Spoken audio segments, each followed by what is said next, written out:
the native Indian encampment that disappeared in front of an eyewitness in Canada. This strange story was described in the memoirs of Sir Cecil Edward Denny, 1850 to 1928, a former inspector of the Northwest Mounted Police of Canada and also of Indian Affairs. He was a British man with the title of Baron, who was much more attracted to communicating with the native Indians of Canada than to parties at his family castle in Hampshire. In the summer of 1875, so he must have been about 25 years old at the time, Denny was boating on the Oldman River in Alberta, enjoying fishing and deer hunting. But that day after lunch, the weather began to deteriorate. Heavy clouds covered the sky and thunder was heard in the distance. Soon, a strong wind arose and it became difficult for him to control the boat. So he began to look for a suitable place on the shore to tie up and wait out the storm. By the time he spotted a convenient spot, it was completely obscured by clouds, although it was only 4 p.m. And as he neared the shore, the wind suddenly died, and in that silence, Denny distinctly heard the beating of the Indian drums and the shouts of "Hey, ya," very closely. And this is basically, Yahweh is basically their word for God. Now, he had been with the Indians for a long time and realized that their camp was near, happy, who now had a place to wait out the storm. And going out into a fairly large open clearing, he said, "I saw before me the native Indian camp with figures of men, women, and even children walking between tents. However, it seemed strange to me that the entrances to the tents were open and the fires were clearly visible inside them. This surprised me, since during storms Indians usually keep their tents closed. They are very afraid of thunder and lightning, since they believe that one of their deities is angry. Altogether, there were about 20 tents in the camp, and near the meadow there was a herd of horses," he said. Now, Denny stood still for a moment, wondering which of the tents was best to go to, but he barely had time to take a few steps towards the nearest tent when lightning struck very close to him, surrounding him with a powerful glow, followed by a very loud crash and thunder.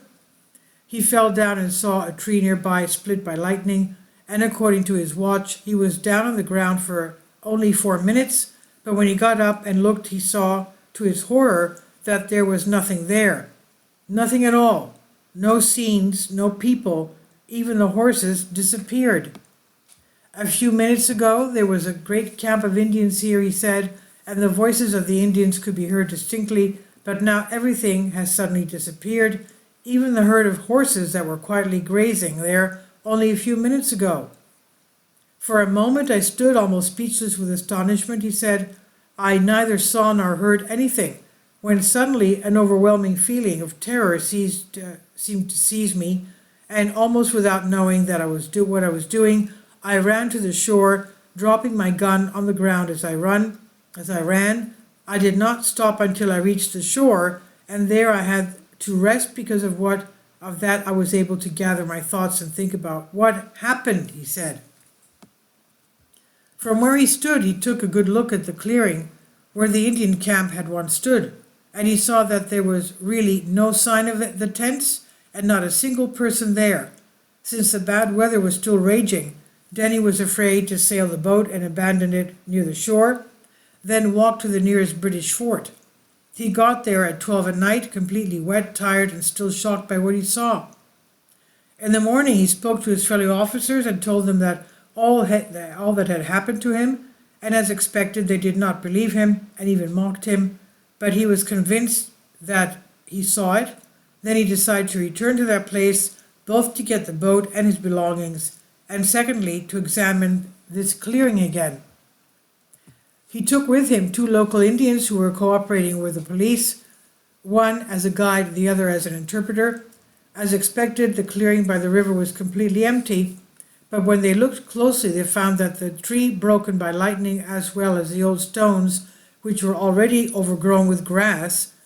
The Indian guide told Denny that in this place, once upon a time, there was actually a Blackfoot camp but they were attacked by another tribe, the Crees, and they were all killed. Then they found human remains on the grass, 2 human skulls that had turned white with time. The Indian told Denny nothing more about the place, including whether it was cursed or forbidden, and he felt no fear while in the clearing.